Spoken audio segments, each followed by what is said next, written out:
El bruxismo es el acto compulsivo de apretar o rechinar los dientes sin ningún interés funcional. El estrés y la ansiedad son a menudo las causas más frecuentes. Se calcula que el 80% de la población ha tenido algún episodio bruxista a lo largo de su vida, incluyendo adultos, adolescentes y niños.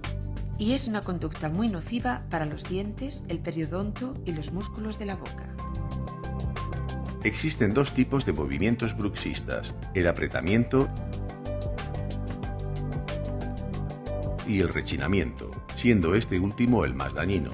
La manifestación más común del bruxismo es el desgaste de los dientes. También podrá causar sensibilidad dental y fisuras, o incluso fracturas y desprendimientos de restauraciones. Además, puede producir la pérdida de anclaje de los dientes.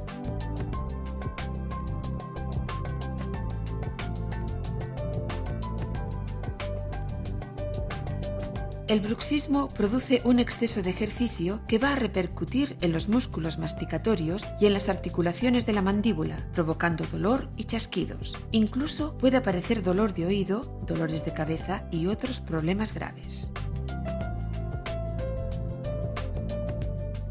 El bruxismo puede ser diurno o nocturno, siendo este último el más frecuente y que a menudo pasa desapercibido. Para evitar los efectos del bruxismo, su odontólogo le prescribirá una férula de descarga, también llamada férula oclusal o férula de relajación.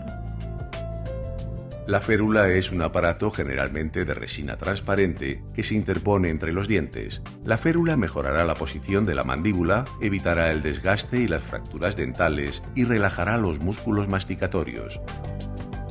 También protegerá a las carillas, coronas y puentes. Sin duda, la férula es el tratamiento dental más conveniente ante el bruxismo, ya que ofrece excelentes resultados a medio y largo plazo.